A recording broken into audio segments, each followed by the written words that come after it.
Bueno, en principio, muy buenos días a todas, a todos.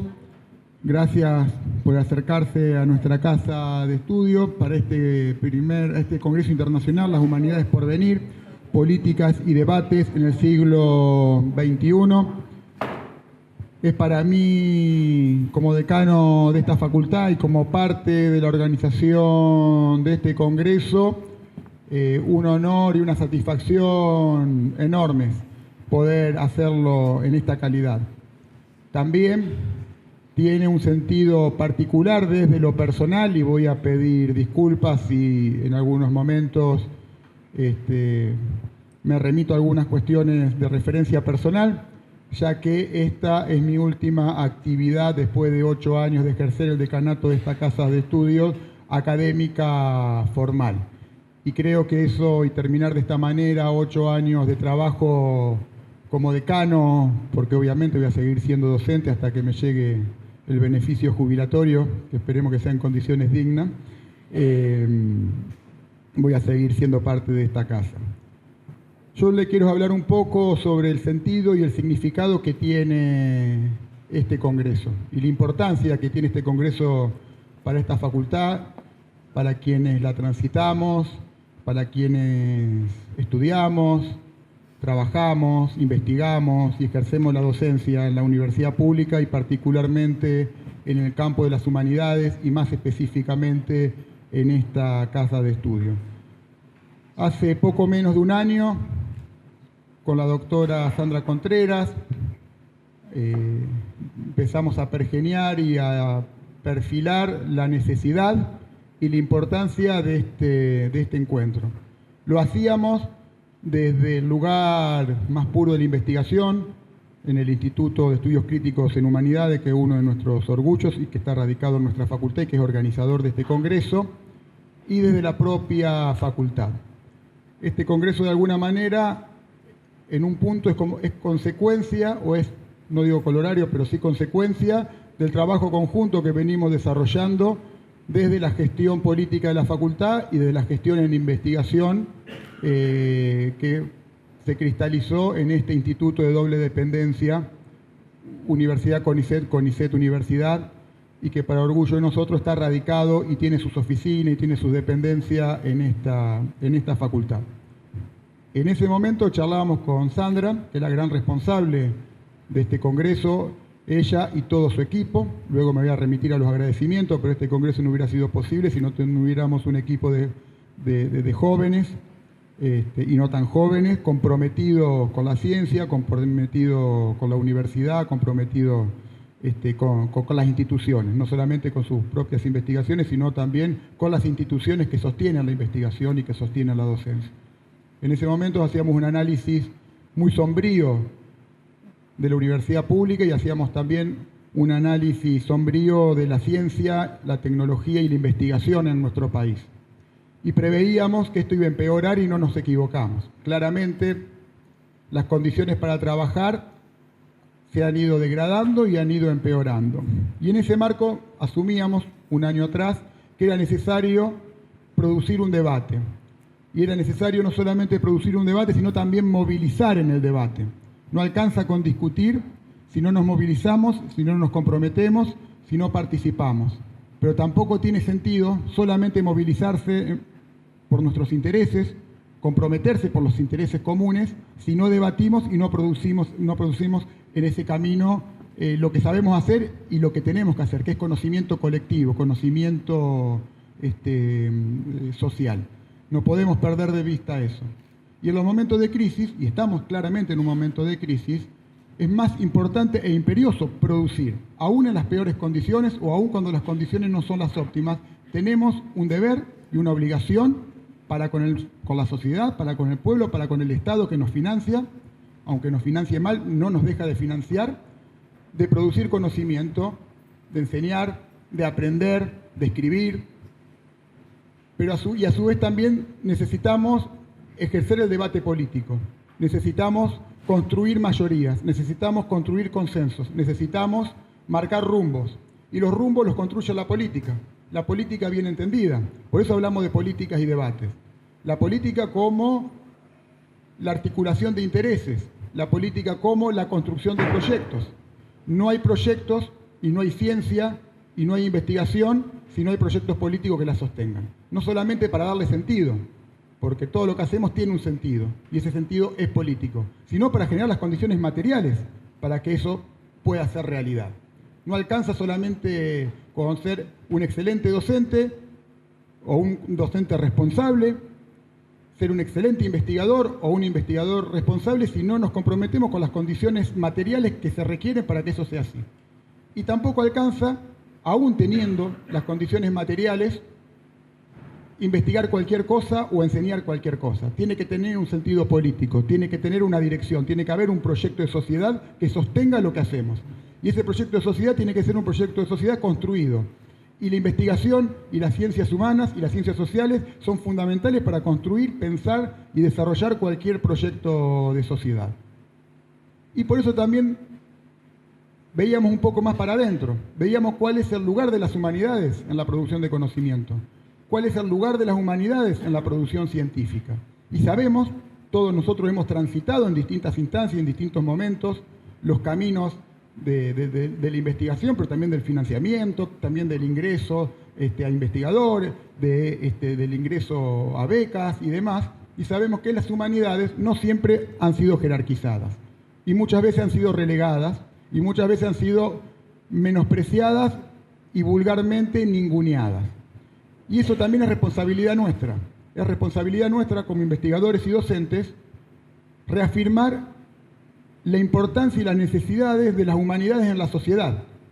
Y no solamente tiene que ser algo asumido y aceptado por los intelectuales o por el sistema universitario o científico, sino también tiene que ser aceptado y asumido por la propia sociedad. Nosotros necesitamos y requerimos que la sociedad entienda y haga suya la importancia de las humanidades en un desarrollo de una sociedad inclusiva, de una sociedad pujante, de una sociedad que apueste al bien común y que, como lo dije alguna vez, haga felices a la gente.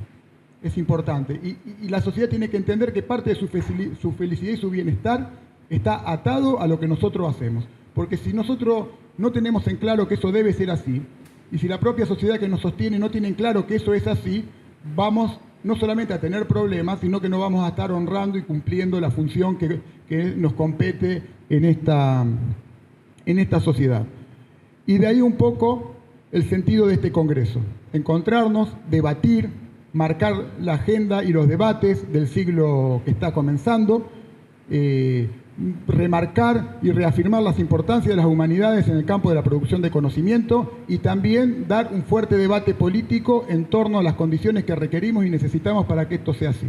Y no hay mejor manera, diría que no hay otra manera que no sea encontrándose, discutiendo y debatiendo. Por eso este Congreso internacional tiene ese sentido y va en esa dirección.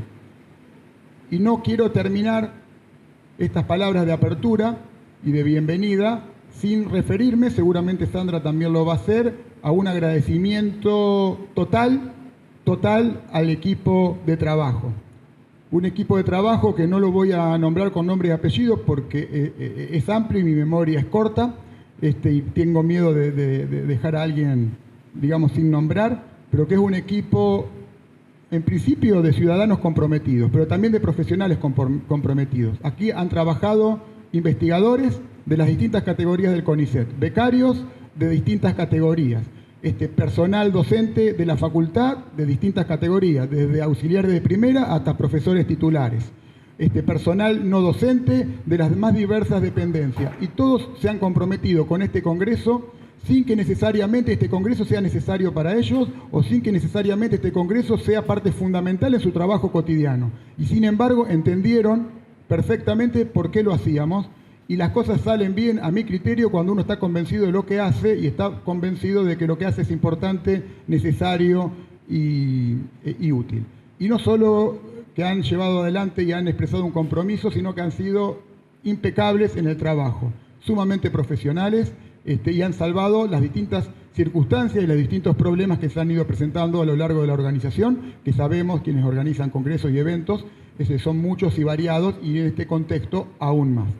Así que solo me resta nuevamente reiterar el agradecimiento, reiterar el orgullo y el honor que implica para mí participar de la apertura de este Congreso Internacional, reafirmar el compromiso personal y colectivo con la universidad y con el país que entre todos debemos y queremos construir, y augurar el mejor de los congresos, no solamente para cada uno de nosotros en lo personal, y que es importante que cada uno nos llevemos a este congreso algo desde lo académico, algo desde lo personal, sino sobre todo nos debemos un gran congreso porque el momento y la hora histórica nos lo demanda y la sociedad requiere que así lo hagamos. Así que bueno, muchas gracias por estar aquí.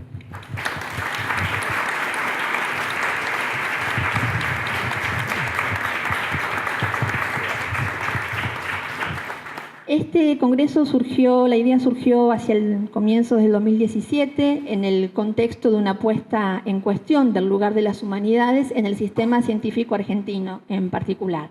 Como sabemos, por supuesto, el cuestionamiento severo de las ciencias sociales y humanas como puesta en duda descalificadora no es nuevo, ¿no? Desde Francis Bacon, la definición de la negativa de las humanidades como saberes limitados frente a la globalidad de las ciencias productivas, además de que no producen rédito económico, es un tópico que se instaura ya en el siglo XVII. Pero sabemos también que esa definición negativa se reedita periódicamente y por lo tanto se contextualiza y adquiere sentidos específicos, localizados, datados. También son contextualizadas y específicas las réplicas a esas periódicas descalificaciones y en este sentido este congreso, podríamos decir, es uno más entre los tantos que han pensado y piensan y siguen pensando el lugar de las humanidades en el sistema científico, en la universidad y en la sociedad. Les cuento brevemente cuál es nuestro contexto inmediato, el más próximo, que muchos de nosotros conocemos, pero muchos que vienen de afuera tal vez no. El más inmediato, podríamos decir, en el que podemos enmarcar la discusión que vamos a tener, es el que nos indica los ingresos a carrera de CONICET difundidos el pasado 5 de abril, que ha hecho visible el lugar que van teniendo las humanidades o que el CONICET, desde sus más altas jerarquías, pretende que las humanidades tengan en el sistema científico. En la gran área de sociales y humanas ingresaron solo 38 investigadores frente a los 64 o 42 que entraron en las otras grandes áreas y sensiblemente pocos en las disciplinas de literatura y filosofía.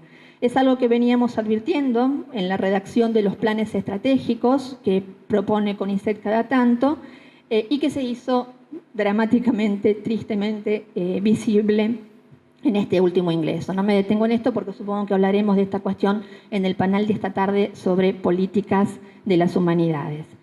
El otro contexto que me interesaría subrayar es el de las declaraciones del propio secretario de Ciencia y Técnica, anteriormente ministro, Lino Barañao, y no lo menciono para situar la discusión en una argumentación ad hominem, sino porque son unas declaraciones de una transparencia brutal realmente, que dicen exactamente lo que quieren decir y explicitan lo que hay que entender o lo que hay que leer entre líneas, por ejemplo, en la letra chica de las convocatorias o de los planes estratégicos.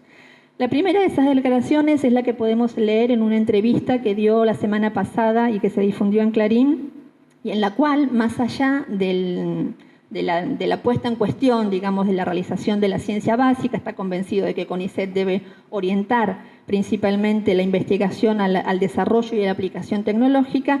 Me interesa subrayar esta hipótesis de que como funcionario público su misión es hacer un uso eficiente de los fondos públicos, ¿no? Tratando de obtener el máximo rédito posible. Mi compromiso, dice, es con el ciudadano que legítimamente me puede decir todo muy bien, pero ¿qué hizo usted con los 8.000 millones de dólares que distribuyó a lo largo de 16 años? ¿En qué me benefició a mí?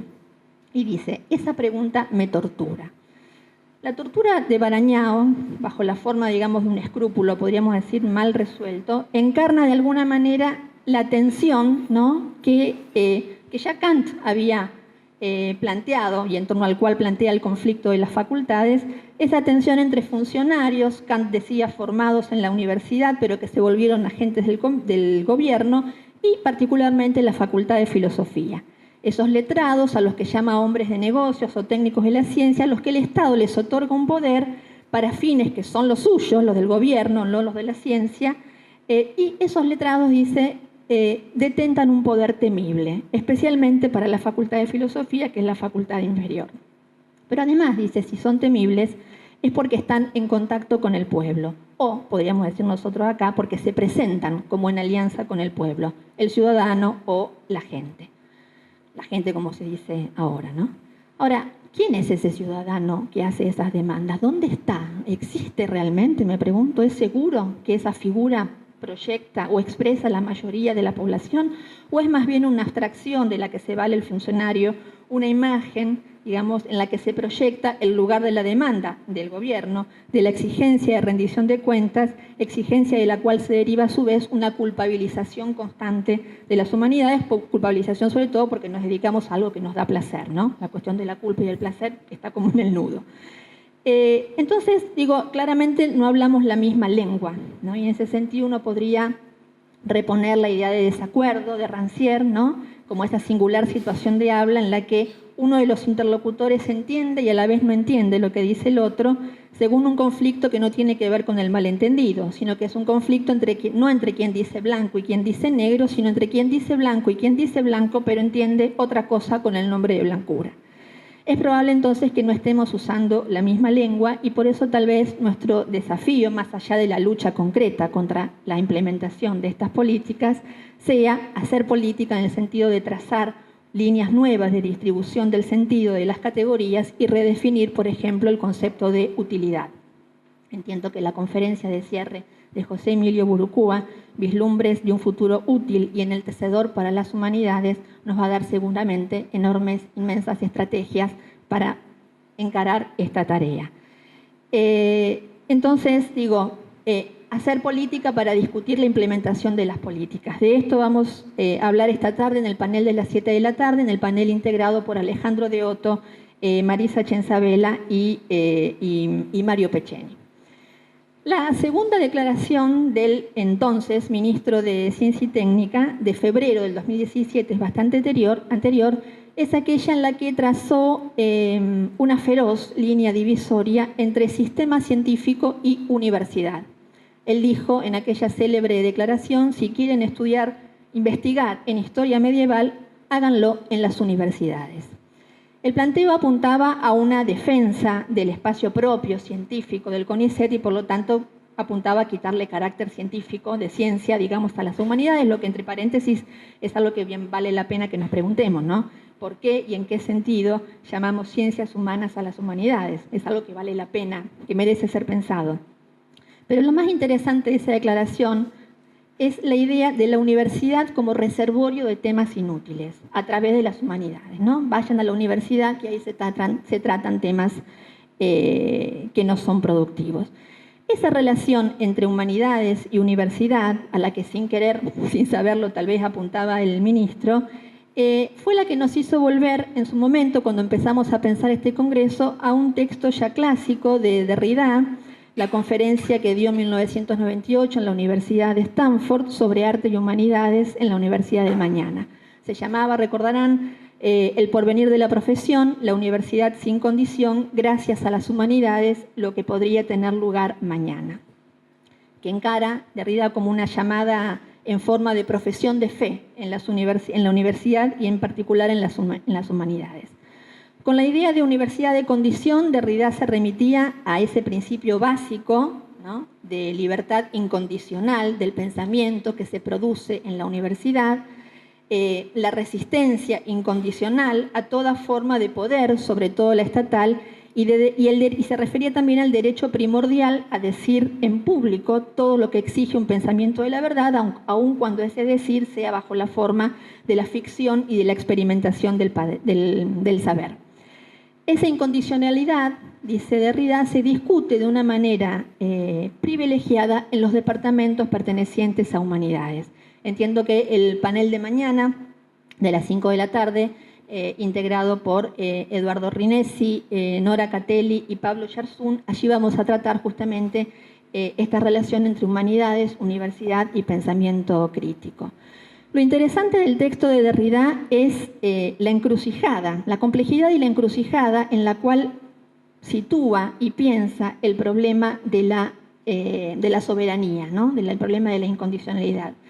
Él dice, esa incondicionalidad es también abstracta e hiperbólica, pero por eso mismo es la que puede mostrar y exhibir una fragilidad ante los poderes que intentan apropiársela. Dice, porque es ajena al poder, porque es heterogénea a toda forma del poder, la universidad entonces también carece de poder propio y casi de defensa. O bien, porque es absolutamente independiente, la universidad también es una ciudadela expuesta. La apuesta de Derrida en ese texto entonces es la de la deconstrucción del concepto mismo de soberanía indivisible. Y esa deconstrucción, dice, tiene su lugar de presentación privilegiado en las humanidades. Es decir, ese principio de libertad, de autonomía, de resistencia es común al amplio campo del saber académico, pero a la vez ese principio se presenta de una manera originaria y por excelencia en las humanidades, y es ahí donde tiene su espacio de discusión y de reelaboración. Pero ¿de qué humanidades? Dice Derrida ahí. De unas humanidades transformadas, reelaboradas, unas humanidades que sean fieles a la tradición también del humanismo, digamos, que sea parte de esos antiguos cánones, pero a que a la vez los mantenga, se inscriba en ellos, pero que se abra, ¿no? Que se amplíen al derecho, a las teorías de la traducción, a la teoría, entendiendo por teoría esa articulación original entre teoría literaria, filosofía, lingüística, antropología y psicoanálisis, y a la práctica deconstructiva. Dice, la tarea deconstructiva de las humanidades es justamente la de conocer y pensar su propia historia, la historia del saber, la cuestión del hombre o de la humanidad, lo propio de la humanidad, de los derechos del hombre y de la mujer, él lo subraya también esto, del concepto mismo de crimen contra la humanidad, dos grandes conceptos, lo de los derechos de humanidad y crimen contra la humanidad, dos grandes conceptos del siglo XX que afectaron la noción misma de humanidad, dice Derrida, y las nuevas ciudadanías y los nuevos derechos. En el panel de mañana de las 11, que van a integrar Mónica Cragnolini, Juan Berritbo y Víctor Vich, Valerik Schollhammer lamentablemente tuvo una emergencia en último momento y no puede venir, abordaremos entonces, y que titulamos El giro ético en las humanidades, vamos a abordar estas nuevas fronteras del concepto de humanidades, las exploraciones filosóficas y de la biopolítica de los umbrales de lo humano y nuevos derechos. Se trata entonces, dice Derrida, de una reconfiguración de humanidades nuevas, pero no para encerrarse, y este concepto es muy importante, no para encerrarse dentro de ellas, sino por el contrario, para encarar desde ellas el mejor acceso a un nuevo espacio público transformado por unas nuevas técnicas de comunicación, de información, de archivación y de producción del saber. Esa apertura a un nuevo espacio público implica varias cuestiones. La primera, podríamos decir, es cómo pensar o cómo repensar las humanidades en relación con las nuevas formas de la política. Creo que de esto nos va a hablar Néstor García Canclini en la conferencia que tendremos en un rato, Humanidades 2020, ser ciudadanos en la era digital. La verdad que nos pareció apropiadísimo que pudiéramos, con una alegría realmente, que podamos comenzar el Congreso con este tema, ¿no? Con el tratamiento de este tema, ¿no? Cómo repensar las humanidades en relación con las nuevas formas de la política, en relación con nuevas formas de ciudadanía, con una reconfiguración del concepto mismo de ciudadanía en la era de lo que Canclini llama gubernamentalidad algorítmica. La otra cuestión es la de la circulación del saber, ¿no? La del conocimiento como bien público y esa tensión entre una expansión de los medios de acceso y una restricción a esos medios, y una circulación del saber que va también de la mano de del papel del mercado y de la edición.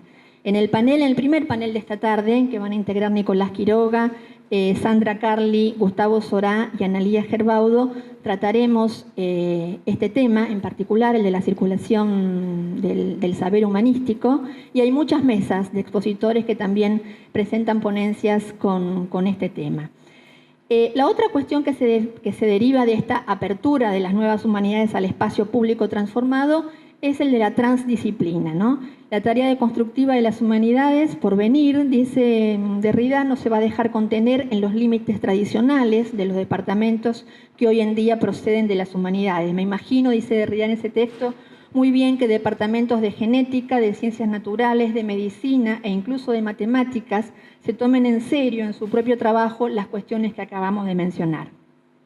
Imagina entonces las nuevas humanidades atravesando las fronteras entre las disciplinas, sin que eso signifique disolver la especificidad en un concepto de interdisciplinariedad vago y superficial, sino en una transdisciplina, para citar a García Canclini en El mundo es un lugar extraño, como un espacio entre disciplinas que involucre su trama interna y también como una tarea política, ¿no? Como un nuevo reparto de lo común, como una reorganización de los saberes ante las nuevas realidades.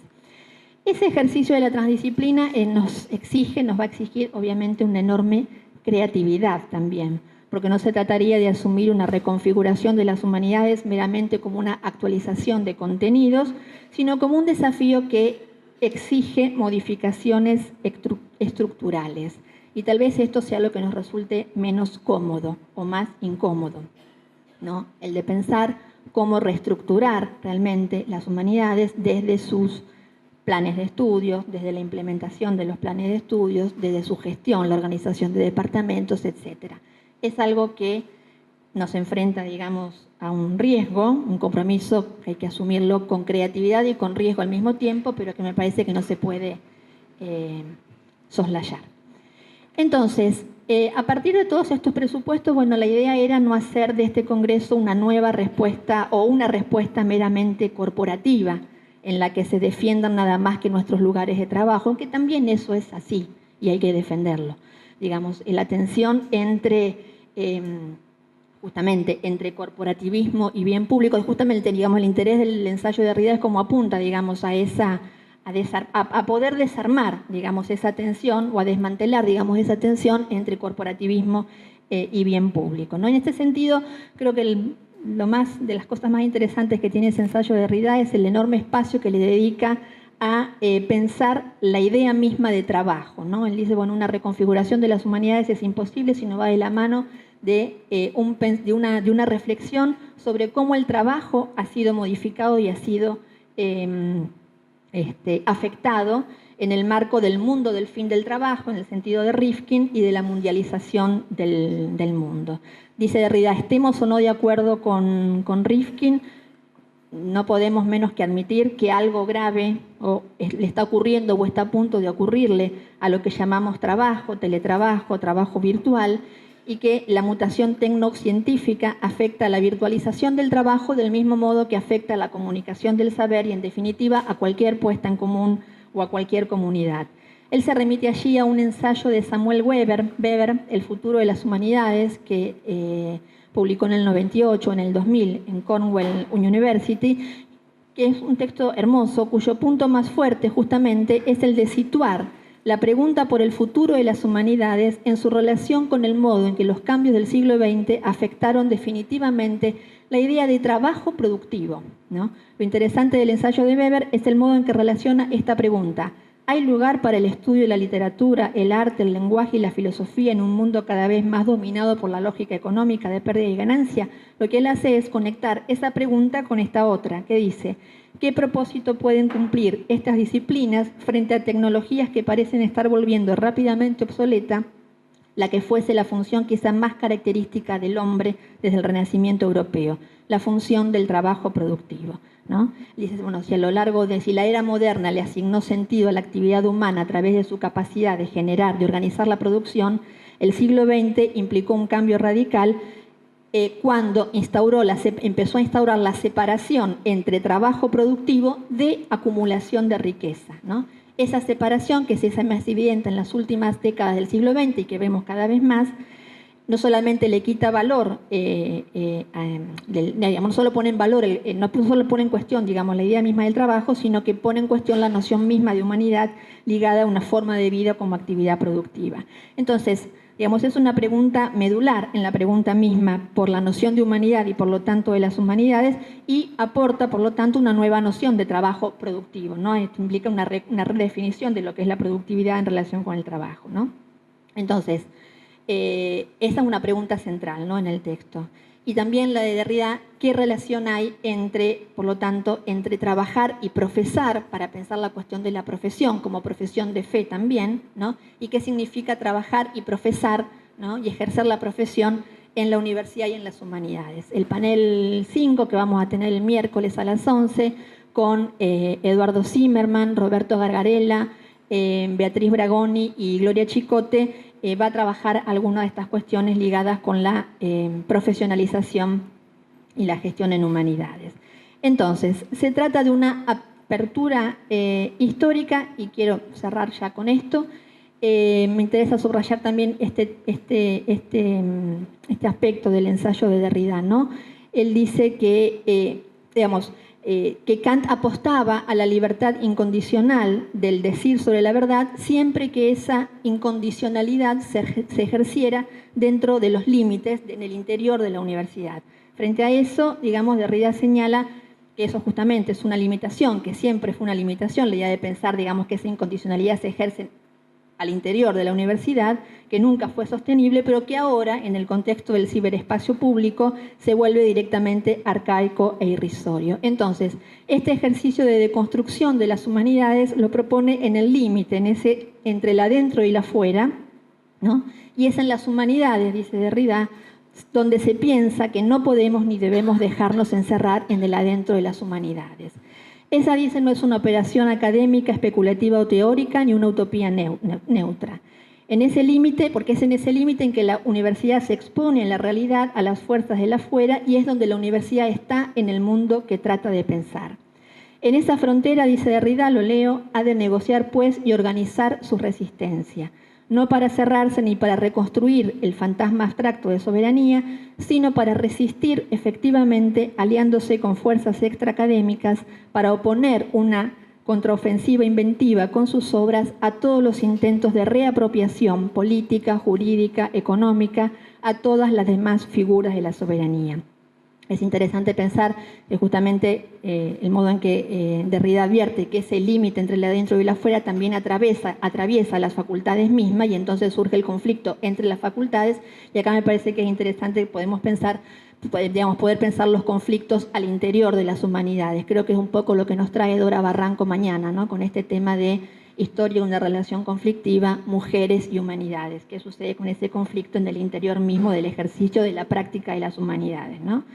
Finalmente, y para cerrar, creo que podemos pensar que este Congreso también se propone localizar y datar nuestra reestructuración de las humanidades, ¿no? Cuando Derrida lee a Kant, dice que también va a tratar de identificar todo aquello que no puede llegar hasta nosotros y que resulta fuera de uso para nuestro tiempo. Yo digo, bueno, también podemos pensar qué es lo que ya no podemos escuchar de Derrida, que ya no nos llega a nuestra situación, ¿no? En el sentido de que todos los textos que estuve, o varios de los textos que estuve mencionando, fueron pronunciados en la Universidad de Stanford, en la Universidad de Cornell. Pero bueno, ¿cómo inscribir la reconfiguración de las humanidades en nuestra tradición? Quiero decir, en nuestra historia, en nuestro presente, que es el de la Universidad Reformista, y que es una universidad distinta, ¿no? Diferente, una universidad, al menos la estatal, ¿no? Cogobernada y gratuita. Entonces, pensar también cómo ese clima, ¿no?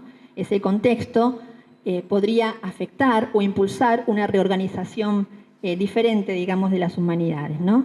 Y la reorganización de las humanidades en la universidad, y preguntarnos si solo en la pública, también en las privadas y en el sistema científico, ¿no? Para cerrar, me gustaría tomar un concepto de Pablo Yarzum en un ensayo que creo que va a retomar tal vez mañana en su presentación.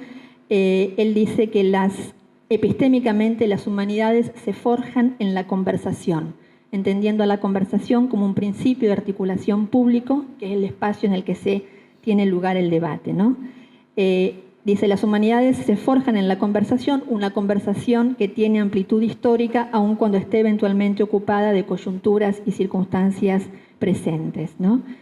Y esa conversación pública está en el nudo mismo de las humanidades y lo llevan impreso en lo más hondo. De ahí también transitando, en la conversación, la vocación pública de las humanidades que hace largo tiempo hacen explícitas. Bueno, esperamos en este sentido que este Congreso sea un espacio para reabrir, para reanudar, esa conversación, para que esa conversación pública pueda tener lugar. Así que bueno, gracias a todas y a todos, y buen trabajo para todas y todos en estos 3 días. Gracias.